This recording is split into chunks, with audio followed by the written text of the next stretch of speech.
여러분 반갑습니다. 모두 보고 싶습니다. 각자 예배 자리에서 예배 드리는 여러분의 모습을 기대합니다. 오늘 말씀의 제목은 앞장서서 과거를 깨뜨리시고 회복시키시는 하나님이라는 말씀의 제목을 가지고 함께 은혜 나눌 텐데요. 본문 말씀은 사무엘하 5장 17절부터 25절까지의 말씀입니다. 먼저 여러분 말씀에 들어가면서 함께 나누고 싶은 단어들이 있는데요. 여러분 이 단어들이 공통점이 무엇일까요? 울렁증, 트라우마, 천적이란 단어들 들어보신 적 있으신가요? 이 단어들의 공통점이 있다면요. 과거에 대한 기억이라는 것과 자신이 언젠가는 극복해야 되는 문제라는 것입니다. 누구나 그런 것이 좀 있을 수 있겠죠. 얼굴이 빨개질 정도로 수치스러웠던 기억들, 나에게 상처를 주었던 상대, 그리고 도저히 그 앞에서는 이길 수 없었던 그 두려움 같은 것들 말입니다. 이런 것들은 모든 일이 잘 될 때는 잘 드러나지 않는데요. 반드시 다음 단계로 성장하고 그리고 앞으로 나아가는 데 있어서는 나의 발목을 잡게 되고 다시 주저앉게 만드는 역할을 하게 됩니다. 뭔가 성장할 때쯤 됐을 때 갑자기 그것이 나에게 언젠가 트라우마가 생각나고 과거의 기억된 나의 발목을 잡는 일들이 생긴다는 것이죠. 그래서 우리는 이런 일들에 대해서 잊고 살기도 하고 차일피일 미루기도 하지만 우리는 알고 있습니다. 언젠간 맞부딪혀야 할 문제이고 마주해서 극복해야 내야 할 문제라는 것을 우리는 알고 있습니다. 어, 지난 본문 말씀까지 다윗은 참 승승장구를 하고 있는데요.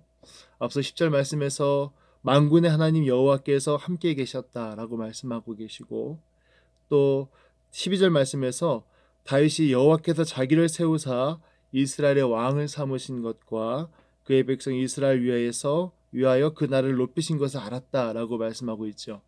자, 다윗은 왕이 됐습니다. 참 오랜 고뇌의 기간을 잘 이겨내고 왕이 되었을 뿐만 아니라 하나님이 함께 하시고 그를 높이셔서 점점 더 강성해져 가는 그런 좋은 상황이 벌어지고 있죠.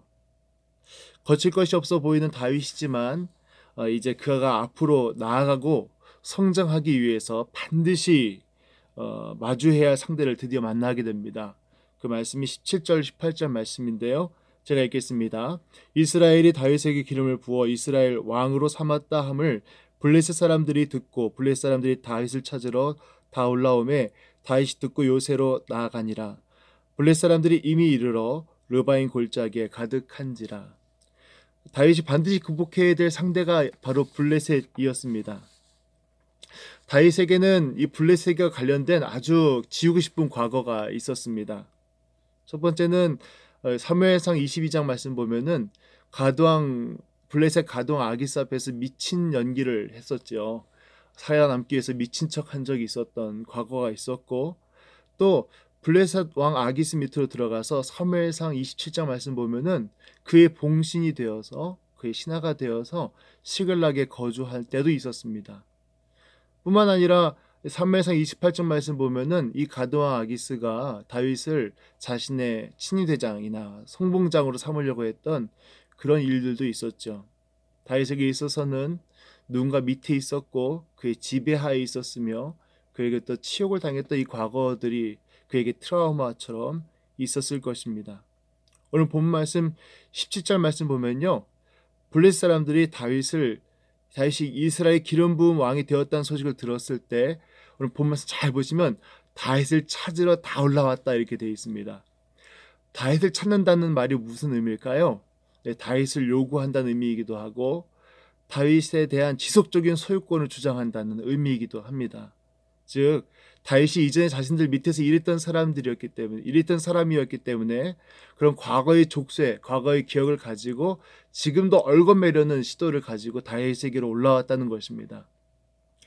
옛날에 자기 밑에 사람이었으니까 끝까지 이제 그런 관계들을 지속하기 위한 전쟁을 준비했다는 것으로 볼 수 있죠.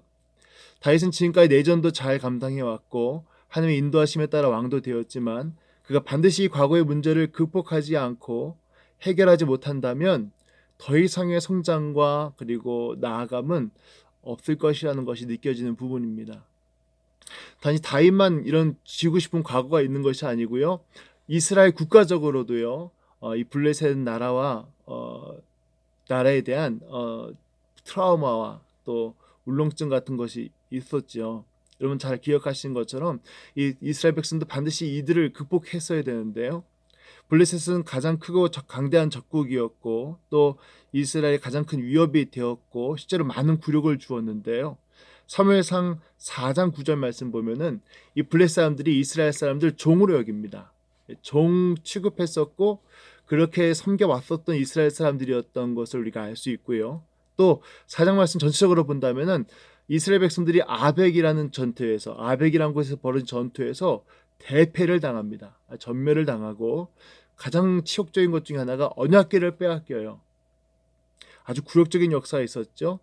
단지 그런 역사가만 있었던 것이 아니고요. 이스라엘 사람들은요, 또 블레셋과 길보아 산의 전투에서 자신들의 왕과 왕자들 셋과 자신들의 군대가 다 전멸당하는 비참한 패배를 당했었습니다. 그리고 그 패배로 말미암아 그 왕과 그 아들들의 시체가 베산 성벽에 못 박히는 굴욕적인 사건도 경험하게 되죠. 이처럼 비참한 기억을 주었던 블레셋 사람들, 그들 앞에만 서면 작아지는 울렁증, 두려움의 트라우마가 아마도 다윗에게도 이스라엘 백성들에게도 이런 부끄러운 과거들로서 자리 잡고 있었을 것입니다. 그래서 앞으로 나아가기에 또 성장하기에 분명히 블레셋은 반드시 넘어서야 할 과거의 기억이며 현재의 위협이었습니다. 근데 이들이 올라왔던 모습을 보면요, 또다시 극복하기 힘들 만큼 무시무시한 모습을 가지고 올라왔어요. 18절 말씀 보면은 르바임 골짜기에 편만해 있다, 가득히 차 있었다 이렇게 되어 있는데요. 르바임 골짜기의 이 르바임은 이 거인이란 뜻입니다. 거인 골짜기라는 뜻이에요. 이 단어가 지금 쳐들어온 군대를 한마디로 표현해주는 단어이기도 합니다.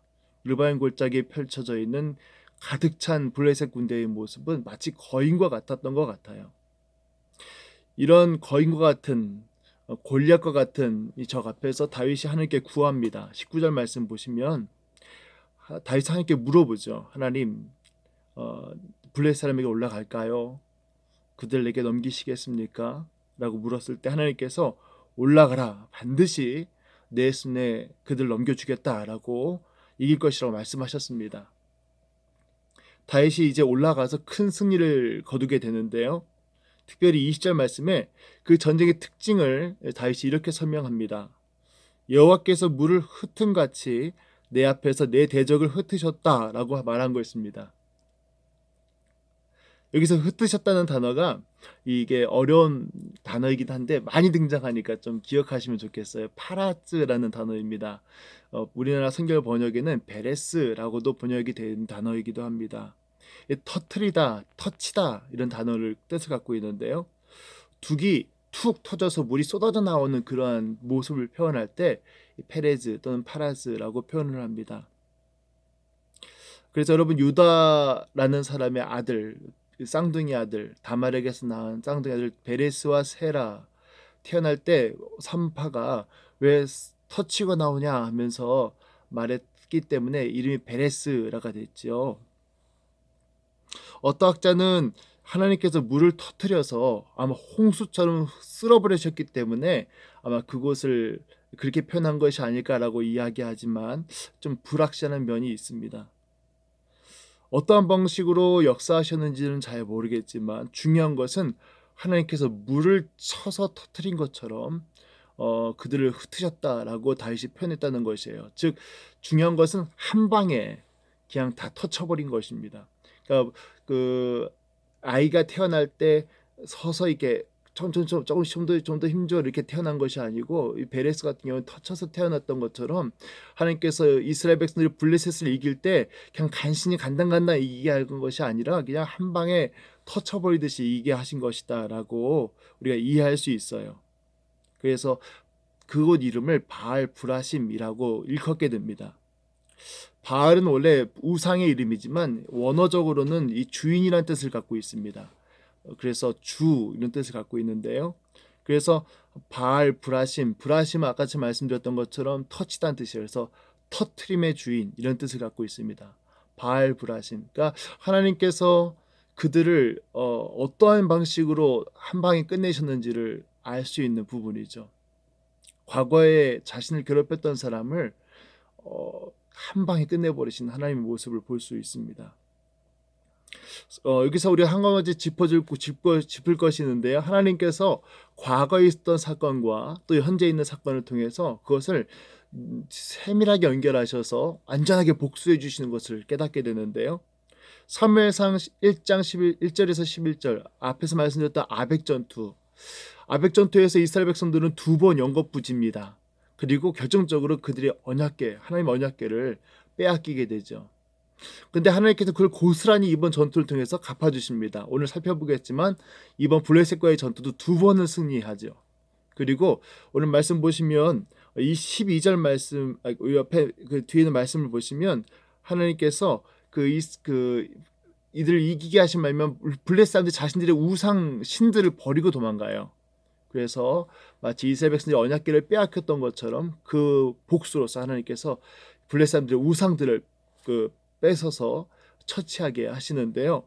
똑같은 말씀을 갖고 있는 역대상 14장 12절 말씀 보면은 우상들을 다윗과 그 용사들이 다 불살라버렸다라고 말씀을 하고 있습니다. 즉 과거에 수치를 당했던 그 역들을 고스란히 갚아주시고 극복하게 하시는 하나님의 이런 세미한 은혜를 볼 수가 있습니다.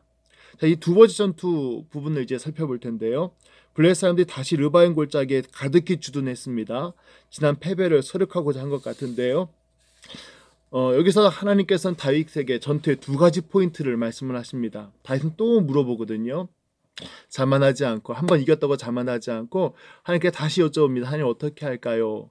하나님께서는 이 2가지 포인트를 말씀하신 첫 번째는 정면으로 가지 말고 우회해서 뒤로 가되 그 바카라고 불려지는 뽕나무 숲을 맞은편에서 그들을 기습하라라고 말씀하셨습니다. 기습하라는 것인데요. 여기서 이제 뽕나무라고 이제 해석되어 있는 이 나무가 이 바카라는 단어입니다. 영어 번역에는 보시면 발삼 트리라고도 되어 있어요. 정확한 이름은 잘 모릅니다. 그러니까 이 바카라는 단어, 이 나무가 도대체 뽕나무인지 발삼 트리인지 아직도 사실은 분분한 부분이 있습니다. 중요한 것은요, 이 바카라는 단어가 시편 84편 6절 말씀 보면은 그들이 눈물 골짜기로 지나갈 때라고 할 때 그 눈물 골짜기란 이 단어가 바카라고 해석이 됐다는 것이에요.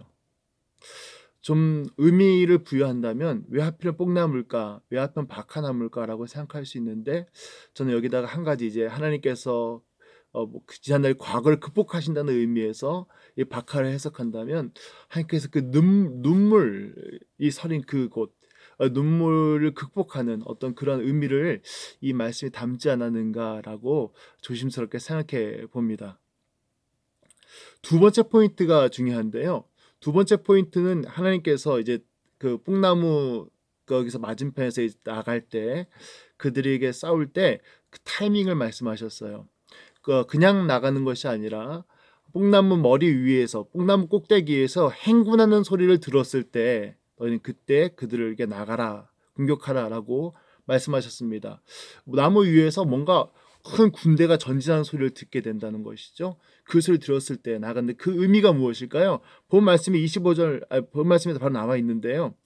그 행군하는 소리는 바로 하나님께서 너희들 앞에서 블레셋에게 싸우러 나가신다. 무슨 말씀인가요? 하나님께서 너희보다 앞장서 나가고 있다. 너희는 날 따르라. 이런 말씀입니다. 결국 25절 말씀처럼 완벽한 승리를 거두게 되는데요. 게바에서 게셀까지, 그러니까 게바라고 하는 것은 전쟁터 아마 바알브라심 근처라고 생각되어지는데 거기서부터 게셀까지, 게셀은 블레셋 변경 지역입니다. 그쪽 지역까지 30km 정도 되는 거리를 쫓아가서 승리할 만큼 큰 승리를 거두게 되죠. 정리한다면 이 2번의 승리로 말미암아 블레셋은 더 이상 이스라엘의 적수가 되지 못하게 됩니다. 또한 다윗과 이스라엘은 지난날에 있었던 수치스러운 과거를 모두 씻어버릴 수 있었죠. 그리고 하나님께서 이들과 함께 싸우실 뿐만 아니라 그들의 앞장서 나가신 하나님이라는 것을 보여주시고 영광을 드러내셨습니다. 하나님의 뜻에 순종하고 그의 뜻을 물으며 그리고 그 뜻의 길을 따라가면서 얻는 어려움과 고난들을 묵묵히 이겨내온 다윗, 그 다윗에게 하나님께서 과거의 모든 상처와 그런 아픔들을 민족적으로도 극복해낼 수 있는 놀라운 승리를 주셨다는 말씀이 오늘 본문 말씀입니다. 오늘 말씀을 통해서 우리가 볼 수 있는 하나님은요, 과거에 있는 상처들과 아픔들을 동일한 방식으로 갚아주시고 또 극복하게 하시는 하나님이시라는 것을 알 수 있는데요. 두 가지 말씀만 더 이제 나누고 싶습니다. 여러분, 호르마라는 곳을 혹시 아시나요? 민수기에 호르마라는 장소는 두 번 등장합니다. 민수기 14장과 민수기 21장에 각각 등장하는데 상황이 완전 달라요. 민수기 14장 45절에 등장하는 이 호르마는요, 이스라엘 백성들이 가데스 바네아에서 하나님 말씀을 믿지 않고 순종하지 않다가 가나안 땅에 못 들어가게 되니까 자기들 마음대로 진군해서 나갑니다. 그래서 싸우러 나갔다가 완전히 패배를 당하죠. 그래서 호르마가 사실은 이 헤렙이란 단어와 똑같은 어원을 갖고 있는데요. 진멸하다, 진멸하여 바치다라는 뜻입니다. 즉 얼마나 당했냐면요, 거의 진멸되다시피 완전 당했던 장소가 이 호르마입니다. 과거 이스라엘에게서는 굉장히 큰 상처와 그리고 아픔의 장소죠. 하지만 민수기 21장, 즉 40년 동안 광야 생활한 후에 다음 세대로서 이스라엘이 거쳐가는 이 호르마는 다른 장소가 돼버립니다. 21장 3절 말씀 보면요, 하나님께서 이제 이 백성들을 통해서 가나안 사람들을 치게 하시는데요. 3절 말씀, 21장 3절 말씀 민수기 보시면 그들과 그들의 성읍을 다 멸하니라. 그러므로 그곳 이름을 호르마라 하였더라. 네, 이제는 자신들이 진멸당하는 장소가 아닌, 치욕의 장소가 아닌, 그들이 원수를 무찌르고 승리하는 은혜의 장소로, 또 치유의 장소로 이름이 바뀐 것입니다. 똑같은 방식으로 하나님께 승리를 하게 해주시죠. 지난날 당했던 치욕을 그대로 갚아주신 하나님. 여러분, 한 가지만 더 말씀을 더 드린다고 그랬죠. 요한복음 21장에 나와 있는 베드로에 관련된 말씀입니다. 요한복음엔 두 개의 베드로의 새벽 사건이 있는데요. 하나는 새벽이 밝기 전에 불곁돼서 베드로가 불 쬐면서 예수님을 3번 부인합니다. 근데 예수님께서는 그 베드로 어떻게 회복시키시죠? 요한복음 21장 말씀 보면요, 예수님께서 불을 피워 놓으시고 날 밝기 전에 그들이 밤 야간 어업 조합했을 했을 때, 그 물고기 잡이 했을 때 빈털터리인 그 배를 가득히 채우시게 하시고 그 배를 끌고 왔을 때 베드로를 그 불 곁에 앉히시면서 같이 음식을 나누며 3번 질문하시죠. 내가 다른 사람들보다 나를 더 사랑하느냐? 지금 내가 사랑하는 주께서 아십니다. 이 3번의 대답을 고백하게 하시죠. 지난날 그 새벽 그 불 곁에 베드로는 실패자였지만 예수님과 함께 있었던 불 곁에 그 새벽 되기 전에 그 곳에서는 이 베드로는 다시 한번 치유받게 되고 다시 회복되어지고 다시 사명을 받는 하나님의 일꾼이 됩니다. 마치 앞에서 말씀드렸던 것처럼 하나님께서는 우리의 과거, 아픈 과거들을 고스란히 회복시킬 수 있는, 극복할 수 있는 은혜의 하나님, 회복의 하나님이시죠. 오늘 이 말씀을 생각하면서 여러분, 오늘 회복의 주님께서 우리가 넘어졌던 자리, 나를 짓밟은 상대를 극복할 수 있는, 이길 수 있도록 인도하시는 능력의 주님이신 줄로 믿습니다. 나보다 먼저 앞장서 나아가시는 그 하나님, 나를 위해서 열심을 갖고 계신 그 하나님을 바라보며 그분을 의지하고 사랑하는 우리와 저가 되기를 소망합니다. 이 말씀 준비하면서 이 찬양이 생각이 났습니다. 예수 나의 좋은 치료자. 이 찬양을 제가 링크를 뒤에 걸어 놓을 텐데요. 함께 찬양을 들어보시면서 함께 은혜를 고백하고 주 예수께서 가르치신 기도로 기도하고 마무리하면 좋겠습니다. 제가 잠깐 기도하겠습니다. 사랑의 아버지 하나님, 다윗이 많은 것이 잘 되는 것처럼 보이지만 그의 삶에 반드시 맞닥뜨려야 했던 과거의 아픔의 문제들에 있어서 자신을 짓밟았던 상대에 대해서 하나님께서 고스란히 갚아주시는 놀라운 회복과 또 승리 역사를 보게 하신 것 감사합니다. 우리가 과거에 생각되었던 우리가 우리를 발목을 잡는 과거의 아픔과 슬픔들, 이 모든 어려움들을 오늘 다윗에게 역사하신 하나님께서 우리 가운데 역사하여 주셔서 회복해 하시고 치유하시고 영광을 돌릴 수 있는 저희 되게 하여 주시옵소서. 모든 감사드리며 이 모든 말씀 우리 주 예수 그리스도의 이름으로 기도하옵나이다. 아멘.